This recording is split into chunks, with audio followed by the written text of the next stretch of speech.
Your Steve Jones Show podcast is loading now. The Steve Jones Show podcast is sponsored by Sunbury Motors, North 4th Street in Sunbury, and Sunbury Motors Kia, routes 11 and 15 in Hummel's Wharf.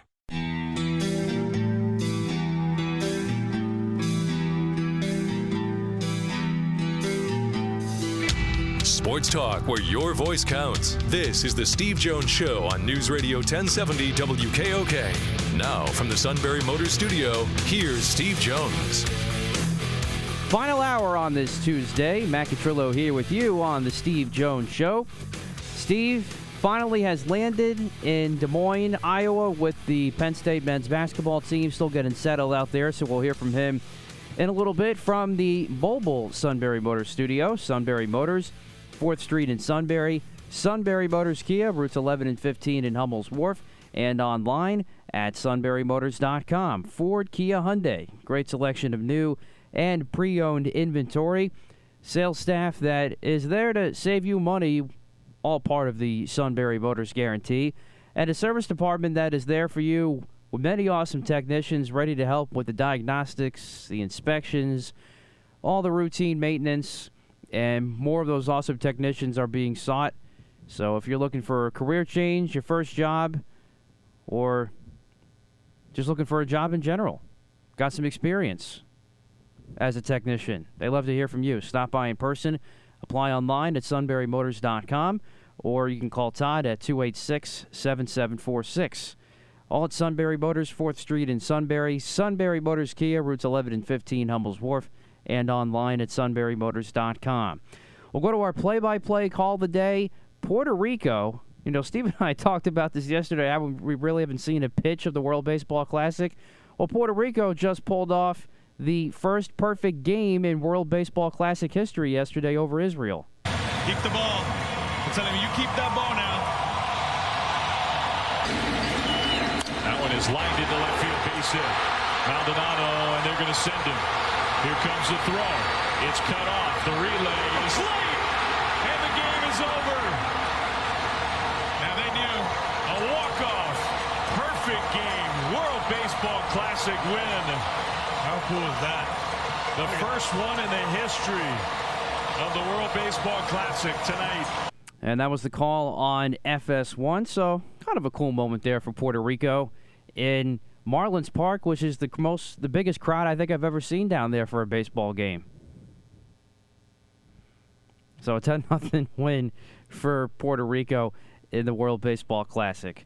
So Steve's still getting settled out in Iowa, so we'll get to him in a little bit. So while we wait for Steve to get ready, we will send it back to the press conference early in the day from James Franklin as Penn State football begins spring practice tomorrow.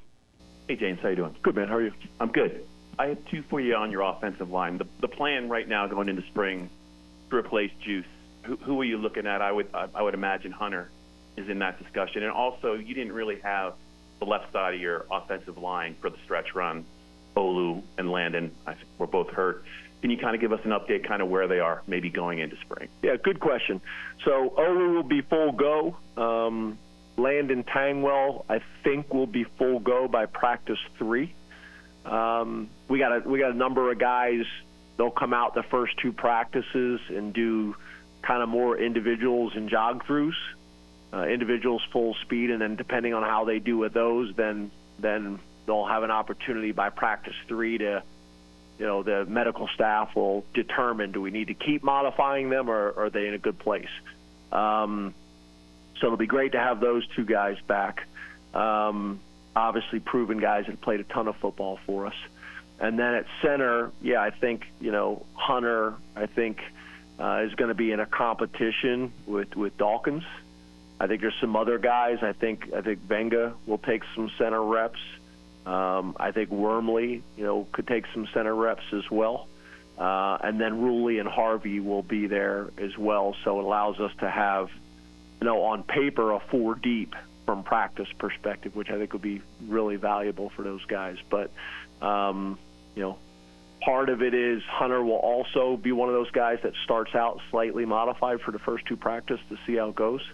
But it'll be a competition with Norzad and Dawkins and some of those other guys that we have listed as guards, but we'll also get them some center reps as well. And then, Ruli's a guy that's done some really nice things that the staff's been impressed with. So we'll see kind of the step he's taken, since the season ended. Yeah. Hey, James, where do you feel, right here in the back, how do you feel the expectations are going into this spring versus last spring, considering you had the rough end to 2021 and now you're coming off of the Rose Bowl win? Yeah, those things really don't factor for us internally. I think, obviously, externally, I don't kind of try to concern myself with the external opinions or expectations and those types of things. We're approaching it the same way we've always approached it. Where we got to get better.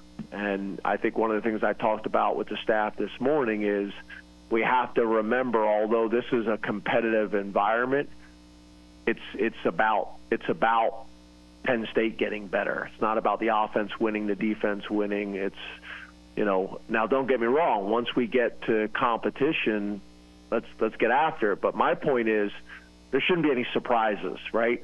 Like, Manny should know what the offense is installing so he can have his players prepared for it. Mike should have a very good understanding of what Manny and the defense are installing, so there's no surprises. Now, once everybody knows and you can have your players prepared for what they may see at practice every single day, now it's competition, but we're not trying to trick each other, in practice. It's, okay, this is what we're installing on offense. This is what we're installing on defense, and you need to be aware of that and how that impacts our offense. So if it's a heavy install on defense, do you want to have a heavy install on offense because it magnifies kind of the looks that the guys are going to see? So that's kind of the fine balance. I'm a big believer that that's important for the head coach to do, is to manage that, because when you're trying to teach and lay a foundation, you really don't want to be getting exotic looks early on in training camp or early on in spring ball. I've been through that myself as a coordinator. I don't think that's the right way to teach. And, that's kind of the value from it. So our idea is to get better this spring, really at every single position, individually, collectively, by positions, collectively by side of the ball, and then collectively as a team and as a staff. And then obviously we'll take all that information and go into the spring, and you guys will be talking about the end of spring and, basically what you saw and what you liked in the spring game and what you saw and you liked from the 7 minutes of practice that we let you come watch. And then obviously everybody will be writing, articles, and all those magazines will come out in the summer that I'll be sitting on the beach reading and seeing if I think they're accurate or not. And then, we'll open against West Virginia at home, which will be a huge game and a huge opportunity for us that we're excited about. But right now we're just trying to get better, as our program and our units. Hey, James. How comfortable are you right now with the state of the wide receiver position on the team and the guys that you currently have? And ideally, would that rotation look like last year, where you have your three guys who tap out when they need to come out, or would you rather rotate more organically? Yeah, I think in general, you'd love to have three guys that have separated themselves from the pack, and they are in until they're tapping. Now, there may be a situation where there's a fourth guy that won't allow himself to be separated. And then to me, I've always felt like it's really important. Say you have two positions. I constantly talk to the coaches about this. Say you have two defensive ends. I really think it's important that if you have them ranked 1, 2, 3, and 4, your 4 needs to be behind your number 1, because that 2 needs to 3 right behind him trying to take his job every single day. Typically, your 1 should be an established guy that's going to work no matter what. Obviously, you hope there's tight competition at every position, but my point is that 2 be behind that 3 is really important. So we'd love to be in a position where we have a 2 deep where there's not a significant drop-off, but you could also make the argument if there's not a significant drop-off, then your 1s aren't who you want them to be or need them to be. that room, we think there's the talent in that room to go where we want to go. I think we have to be tougher, and we have to be more consistent. And if you look at college football and if you look at the NFL, probably the area where you can change games the fastest in college football and the NFL right now is at wide receiver. It's, I think it's something that we all, from a common sense perspective, have always understood. There's just more space out there, James Franklin, more space out there. Matt, we're here. You made it. Bingo! Very nice greeting at the front. And more Marriott points. All right, so now we've taken care of what the really important stuff is. That's right. We'll go from there. We need to set the proper tone for the show. During the season, football season, the tone was everybody have fun tonight, everybody Wang Chung tonight, to quote Fraser Crane from Cheers. The tone now on this show has been set with the trip to the Bitterness Cafe, where hate may be too strong a word, but it's in the neighborhood, ladies and gentlemen. The Matt Catrillo rant of the day. Oh, boy, there's been a couple different things going on today. I guess I have to let me just say the Jets / Aaron Rodgers are lucky that the Jets are not my team, because that situation's made me angry, and I'm not even a Jet fan. I mean, who does Aaron Rodgers think he is? Sure, he's going to be a Hall of Famer. We get that. But the way he's treating the Packers and the Jets, especially the Jets, I mean, that's just low as it gets. I mean, you're toying with the Jets and the Packers of where you want to go. Then you have these great big list of demands for the Jets of who you want them to get, and they're going after them, still not knowing if you're going to be there. I mean, what are you doing if you're Aaron Rodgers? And if I'm the Jets, this is why I didn't want to be part of this Aaron Rodgers nonsense, because this is what it was going to turn into. And, oh, by the way, all the other quarterbacks that you could have gone after for a replacement instead of Zach Wilson are all signed now. So you've missed out on all that. So now you have to be in on this nonsense and back and forth that God knows when will end. This is the most ridiculous offseason story and set of negotiations I think I've ever seen in NFL offseason history. I mean, it is just beyond stupid at this point. Oh, you're done. Okay, so... I mean, Aaron Rodgers just needs to go away. Simple as that. I really do hope that he retires. I really do. Because I've had enough of him and his antics and his darkness retreats and all this other mumbo-jumbo that makes me lose 50 brain cells a day. I don't even pay attention. I didn't even know what his issue is. I think I saw that he wanted Odell Beckham Jr. with him. It's like, correct. That was part of the big list of demands that he wants. Odell Beckham Jr. never plays. Who cares? He exactly. doesn't play. And guess what? I wanted the Eagles to win the Super Bowl this year, but guess what? I didn't get that either. So we all have our problems, Aaron Rodgers. Oh, you didn't win the Super Bowl? Oh, I'm sorry. Yeah. So we're in Chicago. I'm sitting there. I don't know which night it was. It might have been Thursday night, whatever. Penn State beats Illinois. I go back to the room, put the TV on. Nothing. I mean, I'm talking nothing. Like, I'm going through every channel. Nothing. Like, jeez.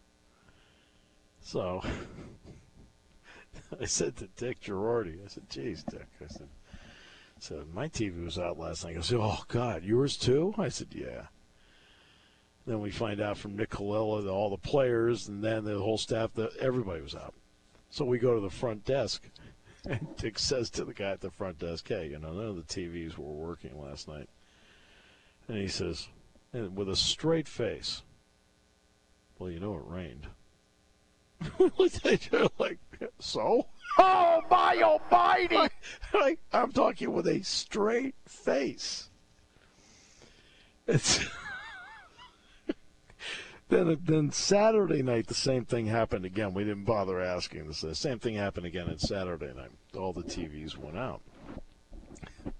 So we're back at another Sheridan.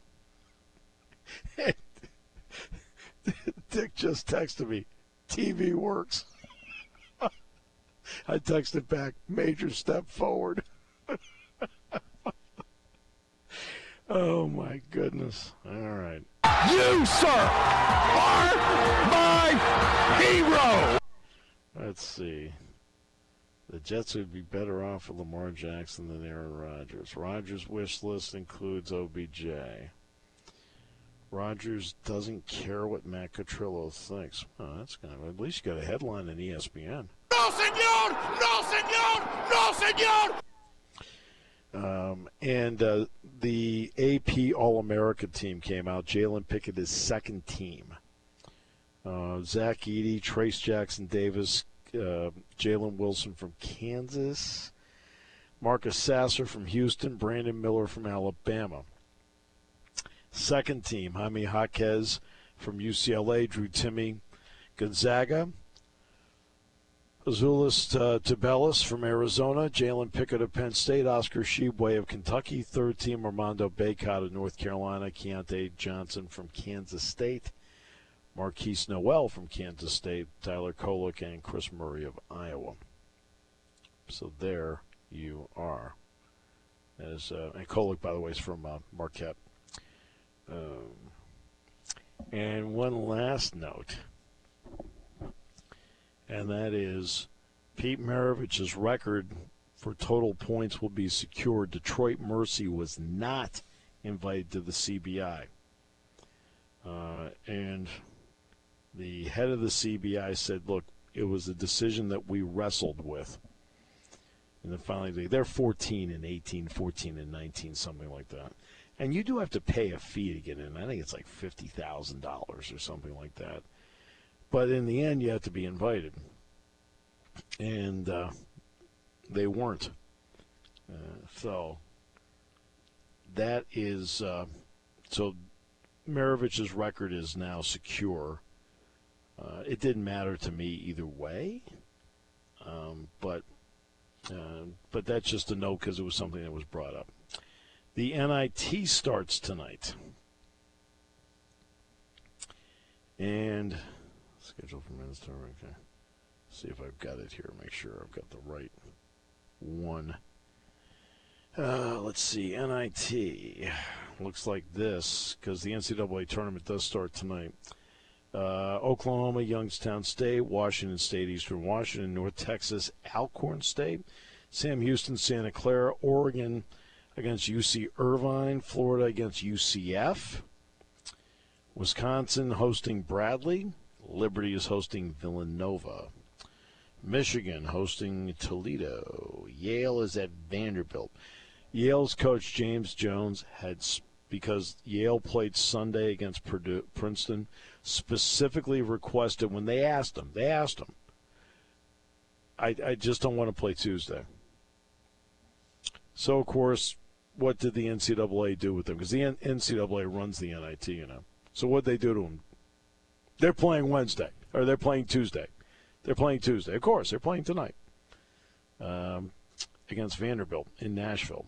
Yeah, thanks for asking. UAB, Southern Mississippi, Clemson hosting Morehead State. There will be a throwing on hand in South Carolina for that one. Seton Hall at Colorado, Utah Valley State at New Mexico. So good for Richard Pitino. Virginia Tech is at Cincinnati, and Hofstra is at Rutgers. That's the NIT. Of course, the NCAA tournament does start tonight, as a matter of fact.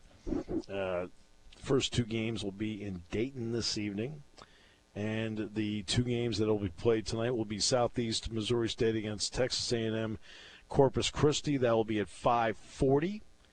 And I think that's at 6:40. I think my phone is converted over to Central Time. Yeah, it's at 6:40 Eastern. Yeah, 6:40, and that's on True TV. And Tommy McCarthy's doing that game, by the way.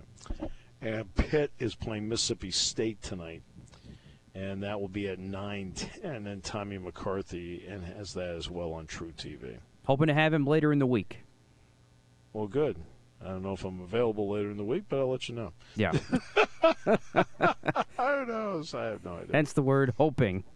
Yeah, I have no idea. And, of course, today James had his press conference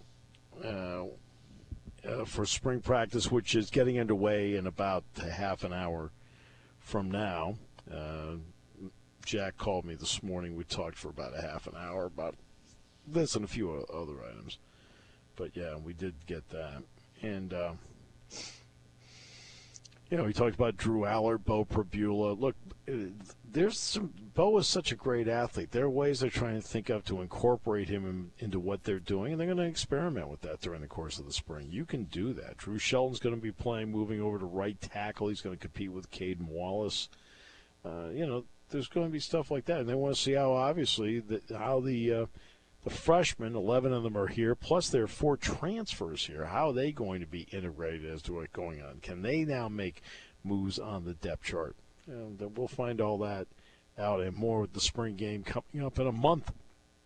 On our April 15th, you have 34 days to get in 15 practices. So that's how that works.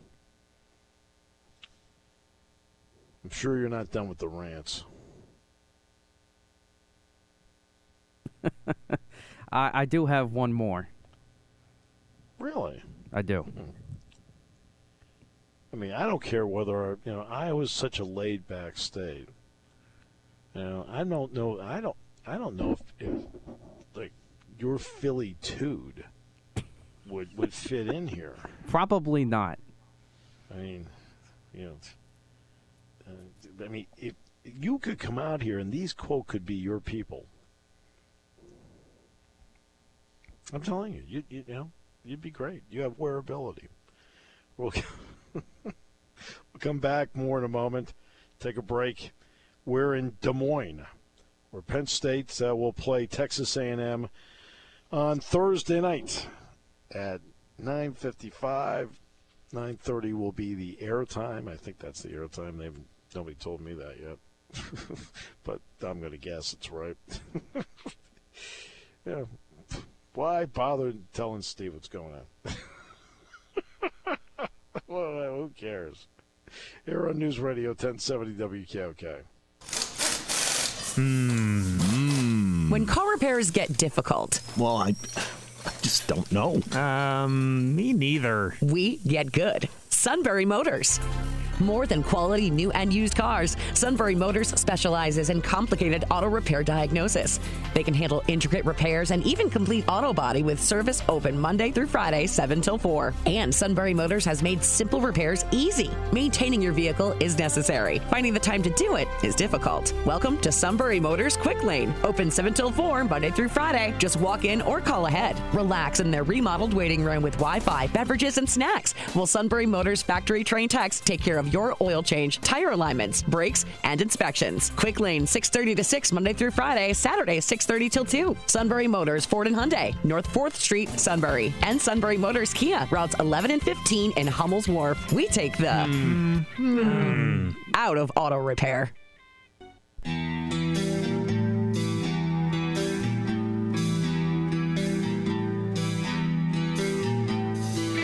Sports talk where your voice counts. This is the Steve Jones Show on News Radio 1070 WKOK. Now from the Sunbury Motors Studio, here's Steve Jones. Sunbury Motors, 4th Street in Sunbury. Sunbury Motors Kia, routes 11 and 15. Hummel's Wharf, online at sunburymotors.com. Ford, Kia, Hyundai, best in new inventory. Great pre-owned inventory with the Sunbury Motors guarantee and a fabulous service department that backs it all up.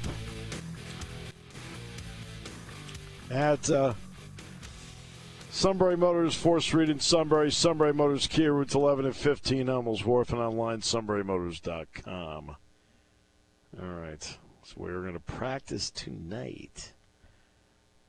Let's see. Penn State's going to practice. It's only 15 minutes away at Johnston High School. So they're going to do that. Very nice. And they say they're back here by 6:30, and at that point, I will be getting a steak. All right. Sounds good. Couldn't have gone any smoother. Yeah, they gave us the flight time last night, and they said the flight will take off at 1:13. That sounds pretty precise. Guess what time we pulled out and took off? 1:13. Yeah. Like Dick, the whole family says, that's impressive. Wow. Said, no kidding. I go, wow. And the flight couldn't have been any better. It was great. Good. All right, so here we are. Everybody's been hanging now after the incredible tease before the news that there was another trip to the Bitterness Cafe where they serve gruel. Exactly right. And this will be gruel with ants in it to one Jim, their curmudgeon, Boeheim, who I'm going to take one more jab at because he full-heartedly deserves it. As ESPN Radio 97.7 Syracuse fired its longtime host Brent Axe, quote, because he was too negative about Syracuse University sports. President and CEO Ed Levine, quote, wanted a cheerleader on the air, and now Axe is out of a job. And, of course, Jim Boeheim, this happened the day after he, quote, retired. And, of course, this guy is a friend and business partner of Jim Boeheim's.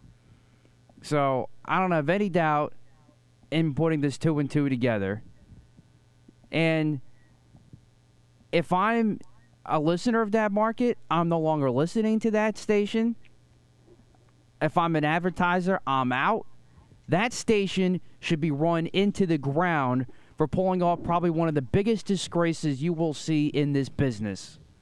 Here's a guy that's doing his job, much to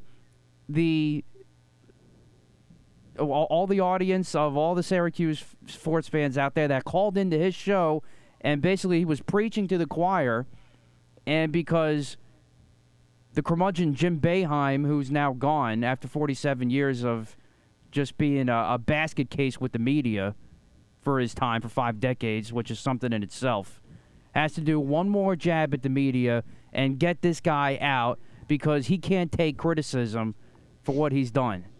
You are one small little man, sir, Jim Boeheim. You are one small little man, and so are you, that CEO, Ed Levine, whatever his name is. Can I bring this up, though? Why do you fire him after Jim Boeheim's out? If Jim Boeheim needs this guy out and his buddy is there, why didn't they do it before the season started? It is a great question. Jim Boeheim's out now, so what does he care if the guy's still there or not? Because he probably wanted him to go down with him. But, again, why, if they wanted a, quote, cheerleader on the air, why wasn't the cheerleader hired in October? It is a valid question. You hate working with me. No, I would never say that. No, it is a valid question, and that kind of spills more into, the outrage of why this move was made for this guy. It's a perfectly legitimate question. Okay. Every station can make up its mind as to what they want to be. You want to know how much instruction I've had from our management over the years as to how to do this show? Zero. Like nothing.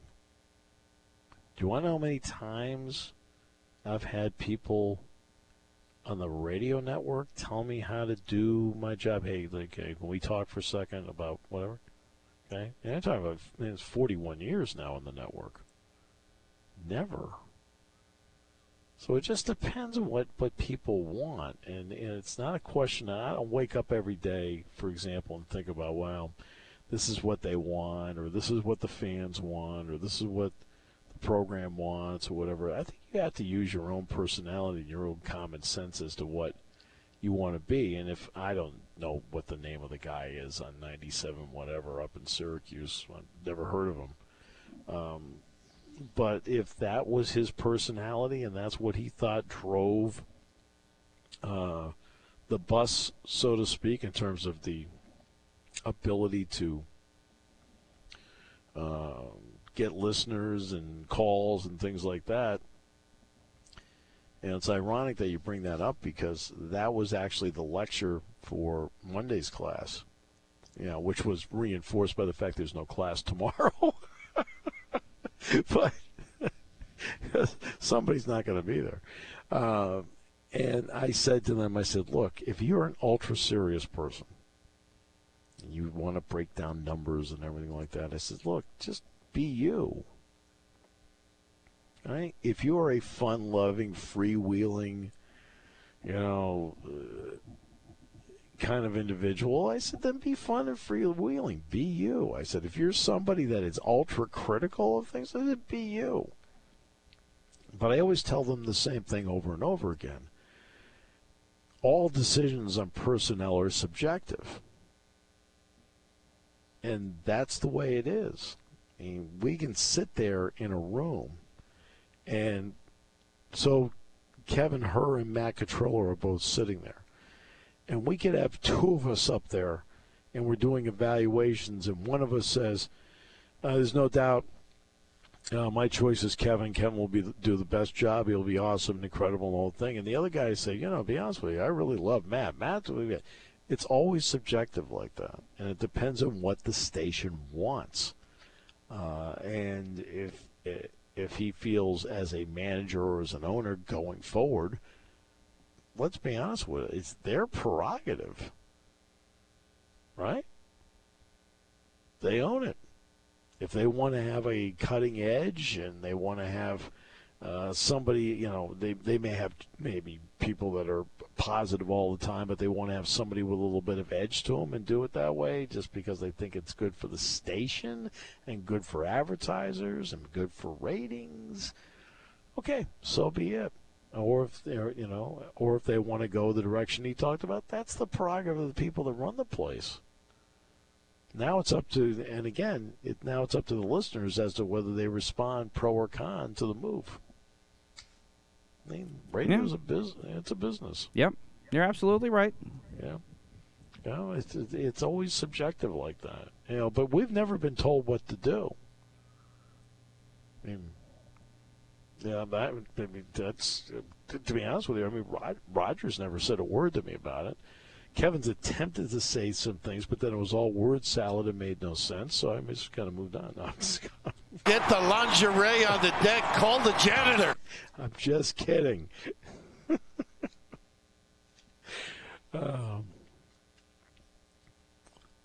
So they threw the guy. Are you just worried that we're going to hire him or what? No. Okay. So I'm just checking to make sure.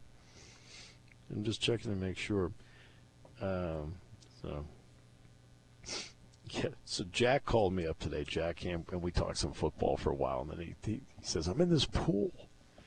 He says, I need two teams in my pool here. It's just kind of like, and I says, geez, Jack. I said, to be honest with you, I said, I never looked at the bracket till 1 o'clock yesterday. He goes, and I said, we were there for so long, and the selection show's going on, and everybody's all happy and the whole deal. I said, I never really paid attention to where anybody else was, and I didn't even know the bracket. I said, I didn't even know Houston was the number one seed in Penn State's bracket until yesterday at 1. So I gave him Houston and Marquette as the two to look for. Even though Shaka Smart has not, as a coach, won an opening round game in the last 8-9 NCAA tournaments he's been in. Now, does that have anything to do with this team? No. And I think he's going to break that. I don't think you have to worry about that. Yeah, but I'm saying, I always find that interesting. Well, I haven't done this in 7 years. Like every team is different. It's just like the ridiculous stat we had during the NFL playoffs when Trevor Lawrence had never lost a Saturday game. Yeah, it's like that, man. By the way, Alan Lazard has left the Packers. He is signed with the Jets. Yeah, that's one off the check mark for the ridiculous list from Aaron Rodgers. I'm relaying information. Yes. Okay. Regardless, it's still a good signing for the Jets. I'll give him that. He's a solid player. He's not a great, incredible player. He's not a poor player either. He's solid, nice and solid, without question. But this is, it's great to be here. We can talk about little things about where you're seated. You can talk about little things about you played Sunday, you play Thursday night. That doesn't matter. You know what? What matters is you're here. I've done this 41 years. This is the 5th tournament I've done. You know darn well that, you get into something like this. I mean, in this sport, that's the big leagues.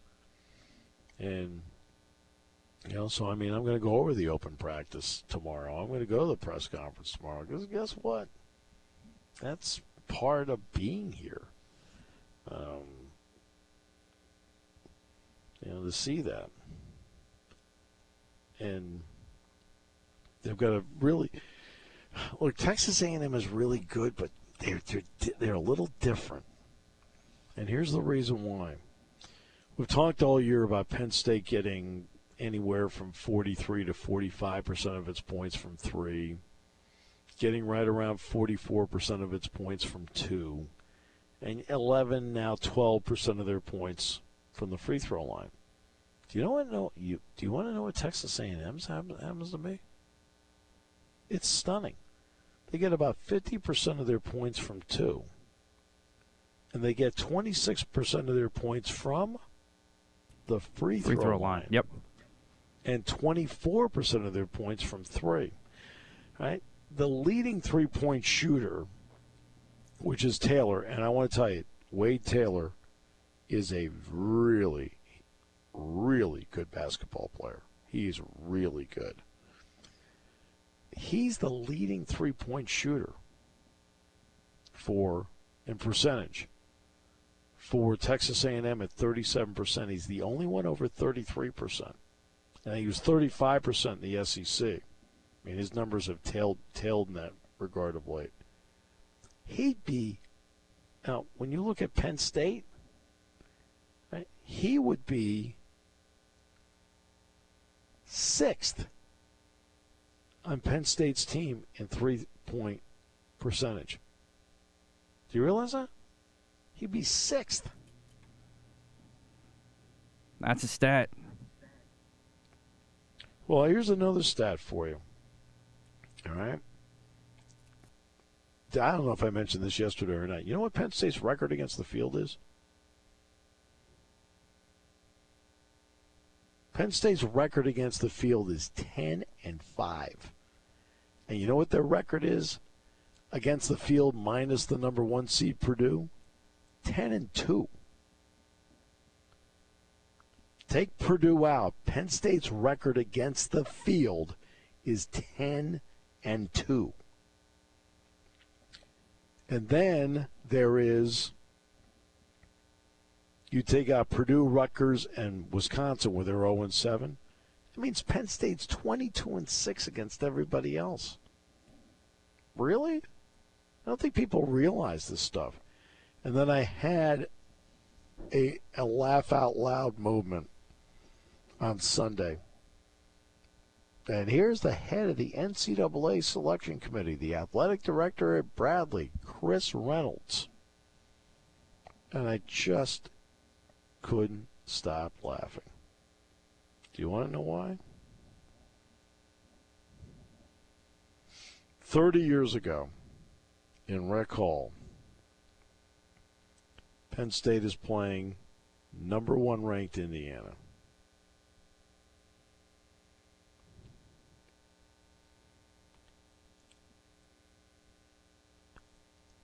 And Penn State runs a set with 20 seconds to go. Penn State's winning.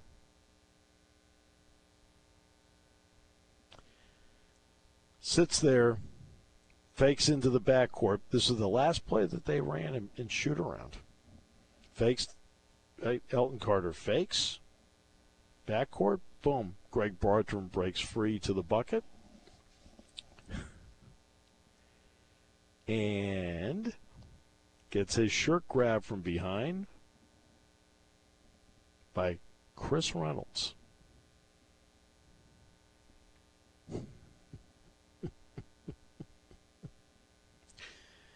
And the foul was called on Bartram.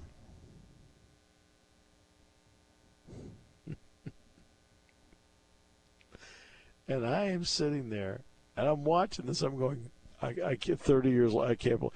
Sam Licklider is the one that made the call, right, on the play. And I'm sitting there watching him 30 years later as the head of the NCAA selection committee in a year where Penn State gets in. Talk about, I know. It's all about the. I was telling Pat Kraft the other day, I said, mind like an elephant. I told you the Buzz Williams, DJ Newbill story yesterday. How about that story? Yeah, that's also outrageous. But isn't it funny of the irony of it? Absolutely. It's just the irony of it. It's not that Chris Reynolds is a bad person or anything like that. Come on. I mean, let's not sit there and do something ridiculous like that. I just thought it was ironic. I mean, because Greg beat him, and so Chris grabbed him. And Chris was hoping for a foul. Okay? He was hoping for a foul. And, yeah, he got a foul. He got it on Bartram.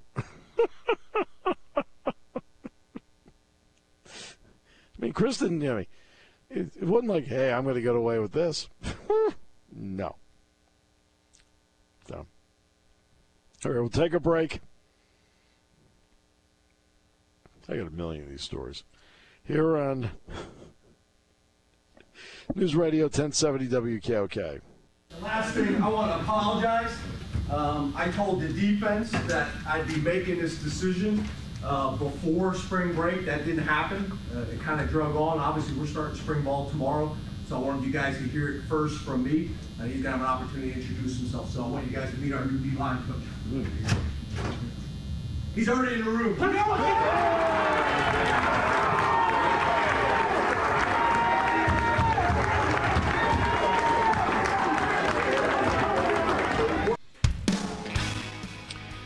And you know what? He really deserves it. I am such a big Deion Barnes guy. It's another Penn Stater that's on the staff. James has really been going down that road. And Deion Barnes, look, it's going to be a little different now when being he'll do it. He'll be the tough guy when need be. But that was a great choice by James. Deion Barnes. Well, I'm glad you could get a lot of that off your chest. It kept me from talking. All right, so. You had an easy day today. Absolutely. I mean, the more you whine, the better it is for the rest of us. Good flight. Now you get to go to practice and have a steak. It's going to be a big one, too.